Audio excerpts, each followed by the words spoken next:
напомню по нашим проектам, что вам очень нравится такая модель холодильника. Здесь у нас апартаменты для посудочной аренды, поэтому мы использовали тоже решение. Холодильник под столешницу. Для посудочной аренды размера этого холодильника достаточно, но в принципе и в долгосрок, и в средний срок тоже будет комфортно для проживания.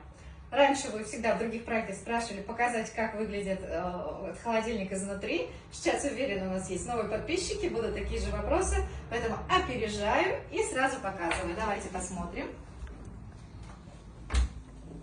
Как видите, достаточно вместительный. Здесь есть маленький морозильник. Внизу ящики для овощей и фруктов.